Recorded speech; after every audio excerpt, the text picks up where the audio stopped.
Merci de rejoindre Dice Therapy pour la 5e saison de Pavillon Noir. Ça vous irait comme marché ? Et vous, qu'est-ce que vous demandez en échange ? Une place sur votre bateau. J'ai eu beaucoup d'expérience. Bon, je ne prendrai pas forcément le poste de capitaine. Parce que vous en avez un et puis je n'ai plus d'homme à moi à amener. Mais je peux néanmoins être un atout sur un bateau. Qu'est-ce qu'il nous reste comme poste ? Coq. C'est vrai qu'on en a pas. Il faut regarder. Bien, ça serait vraiment sous-évaluer mes capacités. Mais à la limite, écoutez, ne vendons pas la peau de l'ours. Quand vous aurez récupéré le bateau grâce à mon aide, nous discuterons. Mais je pense avoir les capacités au moins d'être second. Ah oui. Je regarde Bastien. Effectivement, quand tu regardes Bastien, tu vois que ça n'a pas l'air spécialement de l'enchanter d'avoir un certain Pete avec lui. Surtout qu'il faut reconnaître que c'est un homme qui a quand même beaucoup de prestance. Il sait parler, il sait poser sa voix. Donc Bastien aussi, mais plutôt dans le registre canaille. Alors que vous sentez bien que Pete, lui, c'est sûrement quelqu'un d'une bonne famille. Et que c'est la séduction, la politique, tout ce qui va être diplomatique, tout ça, il est tout à fait dans son élément. Bastien, il est un peu plus dans le registre racaille, on va dire ça comme ça. C'est le genre vaurien entre les deux, vous voyez. Mais ce qui fait que, effectivement, Bastien, il tique un petit peu. Et puis, de toute façon, il est évident que si vous étiez là, mon cher Pete, ce n'était pas pour de bonnes raisons. Vous ne portiez sûrement pas pavillon espagnol. Et si vous étiez là, vous ne suiviez pas par hasard l'armada espagnole chargée de trésors ? Oui, est-ce que son nom, on l'a vu sur les registres de la capitainerie ? Alors vous aviez... alors est-ce que tu l'as eu ? Vous les avez gardés, les registres ? Non, mais on avait vu les bateaux. Il y avait... Alors je vais vous dire ça. Je crois pas qu'on ait gardé les registres, mais... Par contre, il y a eu alors une la lecture, question ouais. c'est, est-ce qu'il était sur ça. l'armada espagnole ? Non. D'accord. Effectivement. Est-ce que vous auriez pu, comme c'était... Il est parti à peu près en même temps. Est-ce que vous auriez pu, par hasard, vous souvenir de ce que vous avez vu sur le bateau ? Peut-être que oui, peut-être que non. Qui c'est qui avait lu le manifeste ? C'était toi, Jacques Augustin ? Oui. Puis peut-être Anne. Je crois qu'on était tous les deux. Ouais, parce que vous étiez cachés dans la capitainerie de nuit à la lanterne. Non, Jacques Auguste, je sais pas si tu les as lus, tu faisais le guet. Je me souviens très très bien. Tu faisais le guet dehors. Moi, je faisais le guet. Qui c'est qui faisait le guet dehors ? Non, c'était Eric. C'était moi qui faisais le Ah, guet. très bien. Donc Jacques Auguste et Anne. Donc, on va voir si vous vous en souvenez. Faut juste... Je suis en train de chercher le registre en fait. C'est pour ça que je tourne mes pages. C'était parti. Ouais, il y avait des dates. Donc si vous vous en souvenez, ça va être... voyons. Si vous avez eu la chance de voir le nom de Pete, que vous ne connaissiez pas à l'époque, alors je dirais pouvoir lire et écrire. Allez, on va se lancer dans Lire et écrire. Que du pouvoir aujourd'hui, beaucoup de chance. Non, j'avais pas regardé. S'il fallait lire, j'ai pas regardé. Je crois... Mais tu sais lire au fait ou pas ? Non, pas trop. Non. Ça n'avait pas beaucoup. C'est pas bien. Anne, réussite de justesse, ça va pas suffire. Ah, Jacques Auguste. Jacques Auguste, qui a une mémoire quasi photographique, je vous l'annonce dès maintenant, se souvient, réfléchit, il voit les lignes défiler devant lui, les bateaux, machin, armada espagnol. Et surtout le nombre de pièces qui étaient transportées. Alors, tu as un flash. C'est un moyen mnémotechnique infaillible. Et tu te souviens avoir vu un bateau marchand hollandais qui battait donc pavillon hollandais, qui sont neutres pour l'instant. Et avec le nom du capitaine Pete von Hard. Tu es sûr de l'avoir vu et ce bateau serait parti la veille de l'armada espagnole. Tu en es sûr ? Tu vois ça comme si tu avais le livre devant les yeux, Jacques Auguste. Voilà. La veille, tu m'as dit. C'est ça. Mais il les a pas suivis, il les a précédés. Ils ont peut-être été rattrapés. Après, vous l'avez devant les yeux, hein, à vous d'éclaircir la chose. Ou pas. Oui, je me souviens, monsieur Pete. Je me souviens lorsque nous avons forcé. Non, qu'est-ce que je raconte? Nous avons appris que vous étiez parti la veille de ce convoi qui remontait le long de la Floride. Comment cela se fait-il?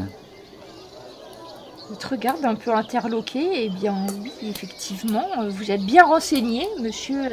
À qui ai-je l'honneur déjà? Vous ne vous êtes pas présenté. Monsieur Jacques-Auguste Monchicourt.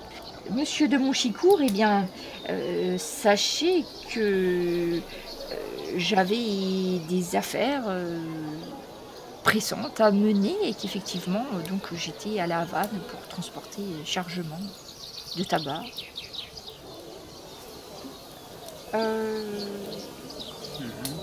Vous voyez Bastien qui tic.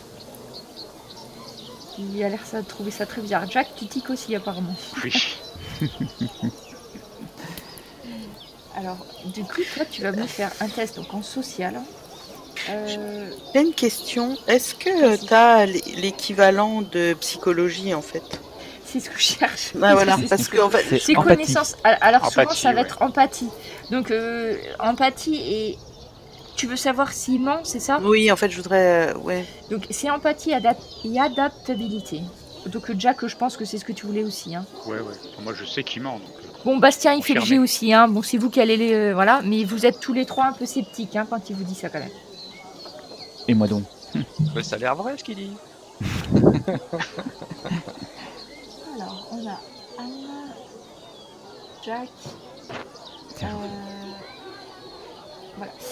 Tous les trois, vous vous dites que ce serait quand même un hasard extraordinaire qu'il soit parti un jour avant et bizarrement, il était pris dans la même tempête que les Espagnols et il se retrouve son bateau éclaté sur les mêmes plages que les bateaux de l'épave. Il y a un truc qui vous paraît quand même bizarre. Même s'il est parti avant, il a bien dû faire quelque chose parce qu'il ne serait pas au même endroit que les bateaux de l'armada espagnole. C'est ça que vous vous dites en fait. Ah oui, il n'a pas pu être pris dans le même orage. C'est ce que tu veux nous dire, c'est ça? Que s'il est là, c'est qu'il a été pris dans le même orage. Mm. Mais du coup, même s'il est parti un jour à l'avance, il a quand même dû les suivre parce que sinon il serait pas arrivé au même endroit. C'est pareil, moi, je suis quand même étonnée qu'il arrive à s'entendre aussi bien avec des indigènes. C'est quand même un truc, Quel est le lien? Tu as raison. quelque chose derrière ça, tu vois. Quel est le lien entre lui et les indigènes? Alors, donc Est-ce que ça Pete se- demande aux indigènes qui vous apportent à manger. Donc, ils vous apportent, ça a l'air assez appétissant. Hein, il y a beaucoup de fruits, des légumes que vous ne connaissez pas, des feuilles que vous ne connaissez pas et de la viande non identifiée. Mais ça sent bon. Il parle la même langue que les indigènes? De temps en temps, ils parlent un petit peu, oui. Est-ce que ça aurait suffi? Et donc il vous dit, oui, donc revenons-en. Donc nous sommes d'accord que je vous aide et en échange vous m'aidez à retrouver une place sur un bateau. Ok. Ce point-là, nous sommes d'accord. Il vous regarde, donc il va surtout donc regarder un peu Jacques-Auguste, mais bon, surtout Jack entendu. et Bastien. Je suis d'accord en ce qui me concerne. Parce que Jack, t'es quand même maître Oui. d'équipage. Donc, Moi, je c'est regarde vrai que- Bastien en coin et je dis que qu'on en reparlera une fois qu'on sera sur le bateau. Ah, alors, du coup, t'as Pete Qu'il qui ait, te dit... qu'il ait mais- rempli la partie de son engagement et nous on remplira le nôtre. Alors, il crache dans sa main, il te tend la main, Jack, et te dit « Eh bien, engageons notre honneur sur le champ. Donc, je vous aide à aller jusqu'à Saint-Augustine, et en échange, j'ai une place tout de même d'officier sur votre bateau. Cela vous convient-il » Coq, ça fait partie des officiers. Hein. Je crois pas. Non, ça fait pas partie des officiers. Jacques-Auguste. Et c'est toi non plus, hein, tu fais pas partie des officiers d'ailleurs. Tu es partie des extérieurs, toi. Et donc, il te tend la main, Jack. Je lui serre la main. Ok, il serre Ah, la j'ai main à compris. Bastien qui, avec un peu... bref, il finit par lui serrer la main. Il dit, eh bien, donc revenons un petit peu à la suite de notre problème. Donc, je vous explique. Et là, il y a Naoni qui va laisser Eric et qui va venir s'asseoir à côté de lui. Oh. Et donc, il dit, écoutez, je vais vous laisser Naoni vous expliquer un petit peu ce qui s'est passé et vous allez comprendre pourquoi ils ont besoin de notre aide. Donc Naoni va vous raconter une histoire avec très peu de mots, que vous allez comprendre aussi bien que vos personnages du coup. Mais Pete sera là pour vous expliquer le pourquoi du comment. Donc Naoni va parler dans son espèce d'espagnol. Elle vous explique espagnol, volé, femme, enfant et père à moi.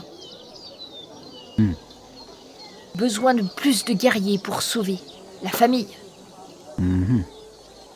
Quand elle parle, en même temps, elle scande tous ses gestes. Elle a un espèce de, elle a des bracelets avec des plumes et des petits osselets aux mains. Et en fait, quand elle parle, elle fait beaucoup de gestes en même temps qu'elle parle. Donc, elle vous explique en même temps. Donc, vous comprenez, son père à moi, elle va faire un signe qui montre son cœur. Elle vous explique les enfants. Elle va vous montrer des petits enfants. Elle va en prendre un sur ses genoux, l'asseoir 2 secondes sur ses genoux, etc.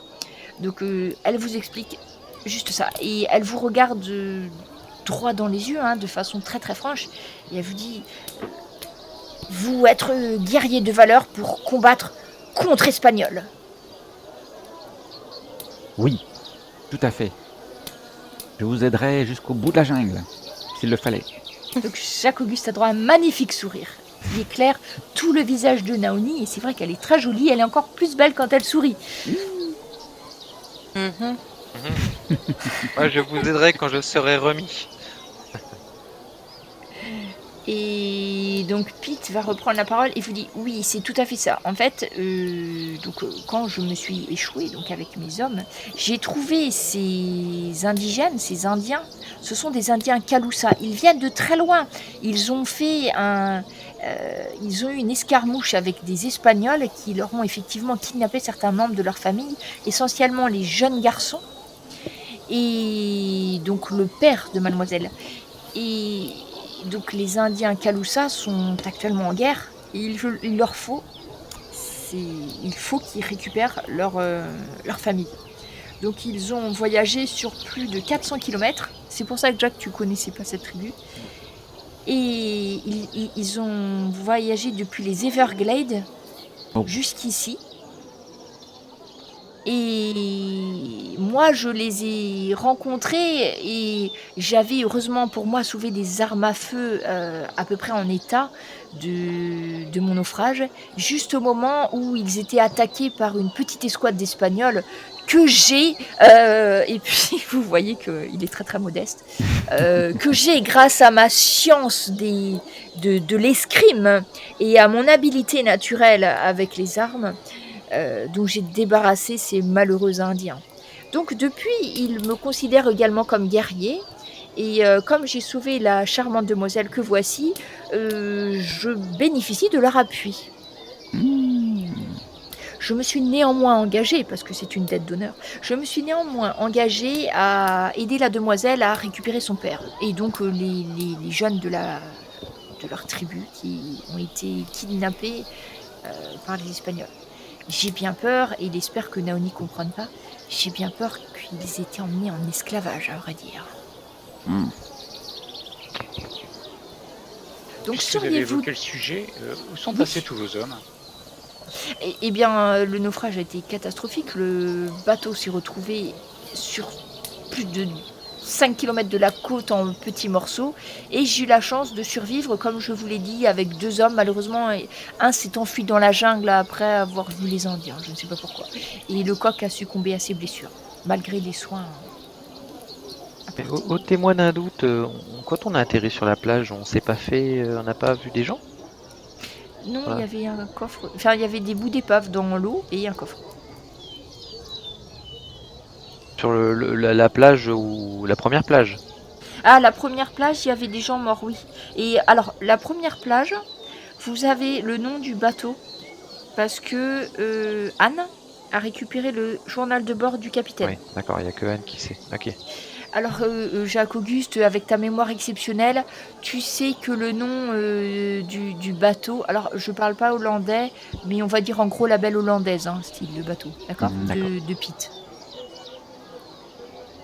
Juste pour être sûr que ça soit pas le même que l'autre, je vous précise, parce que vous partiez pas sur des pistes étranges.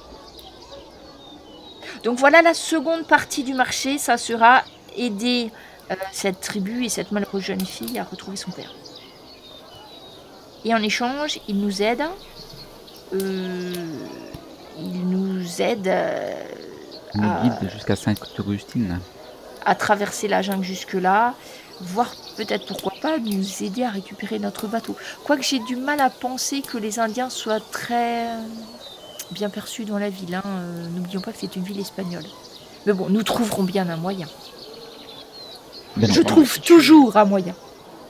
Vous savez où est situé le camp esclavagiste, du coup? Eh bien, les Espagnols ont pour habitude de faire des razzias dans les tribus qu'ils trouvent au gré de leurs explorations. Et après, ils s'en servent comme main-d'œuvre. Donc, certains sont employés comme domestiques dans les maisons. Certains sont envoyés pour les travaux de force, travaux de champ, ce genre de choses. Après, c'est vrai que la plupart du temps, je sais qu'ils les rassemblent à Sainte-Augustine. Et c'est là, je pense, qu'ils les dispatchent, si on peut dire, ou qu'ils les vendent à une bouchée de pain à ceux qui les veulent.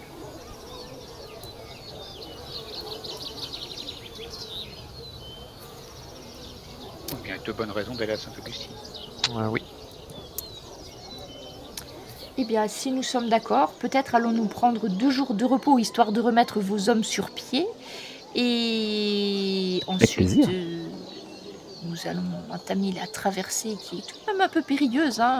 Je vous garantis que vous aurez quelques suées et quelques frayeurs avant d'atteindre Sainte-Augustine. Est-ce que pendant ces 2 jours, on peut se consacrer à la recherche des plantes que Naomi me présentait ou au dressage de singes Alors, en pendant ces montagne? 2 jours-là, je vais déjà m'occuper de voir si Eric se soigne un peu assez pour marcher. Ah oui, puis il va falloir chasser pour se nourrir, tout ça. Oh là là, ça va être du boulot. Et puis après, oui, si vous avez des choses possibles, par contre, n'oubliez pas que si vous devez faire les 15 km par jour, après, vous allez avoir besoin, effectivement, comme tu disais, Jacques-Auguste, peut-être de provisions, parce que les Indiens, ils vont chasser, mais bon, vous êtes des bouches en plus, des bouches à nourrir en plus. Ah oui, Et en plus, il va falloir puis- trouver les rations pour Eric qui lui chasse pas. Voilà, après, il y a peut-être, voir s'il y a des armes, si vous avez besoin d'autres choses. C'est le moment d'y réfléchir. En fait, en gros, vous avez 2 jours pour vous organiser avant de partir dans la jungle pendant une bonne quinzaine de jours. Et puis d'arriver à Sainte-Augustine. Ok. Donc à moins que... Après, vous pouvez toujours discuter avec Bastien et Pete, qui sont dans le camp. Oui, ça m'intéresse. Bastien, aussi de- Jack est aussi méfiant que toi à l'égard de Pete et l'apprécie Oui. moyennement. Moi, je me lie d'amitié avec lui pour, pour échanger agréablement sur divers sujets de la haute société, voyez-vous. Et puis surtout D'accord. pour savoir s'il peut lâcher quelques informations, peut-être au gré de quelques alcools, voilà, on a peut-être pas, sur la Oui, carte. alors là, on va en reparler, Jacobus, mais tu vas voir qu'il y a quelques petits soucis. On va voir. Et je vais commencer par Eric. Donc, en fait, Eric, pendant les 2 jours, ce qu'il y a, c'est que toi, tu peux pas faire grand-chose. Parce que tu es quand même un petit peu handicapé. Alors, on va voir au bout de combien de jours. Donc, je pense qu'avec de l'aide, tu pourras remarcher. En tout cas, pour le canoë, si tu arrives à guérir, ça devrait pas être trop dur. Par contre, marcher sur des longues distances, tu vas être un petit peu gêné, je pense. Alors, on va commencer par Eric. Comme ça, si les autres, vous êtes en train de vous poser des questions, ce que vous devez tirer des verres du nez de Pete ou tout ça, il n'y aura pas de souci. Alors, la guérison d'Eric. Donc, on a dit. J'ai l'impression que la demoiselle m'a quand même bien T'as mis perdu sur un le bon niveau- chemin. Voilà, t'as perdu un niveau de blessure. Après, elle est très compétente. J'ai l'impression. T'as une blessure sévère. Donc, sévère, normalement, c'est que du premier soin. Donc, normalement, si t'étais pas soigné du tout, il te faudrait 3 jours de récupération. Sauf que là, elle va te soigner. Donc, premier jour, elle va te faire des premiers soins. Alors, on va voir. Où est-ce que j'ai mis ? Donc, Naomi. Comme ça, déjà, tu sauras à la fin si t'es... Alors, les compétences de soins. Ok. Donc, je vais jeter les dés pour elle. Ok. Donc le premier jour, elle va mettre des feuilles, tout ça, mais ça va pas trop changer. Donc du coup, tu vas pas pouvoir partir. Donc ça fait. Là, c'est le jour où vous êtes. Il y a le jour où vous êtes arrivé. Donc ensuite, on va compter un jour.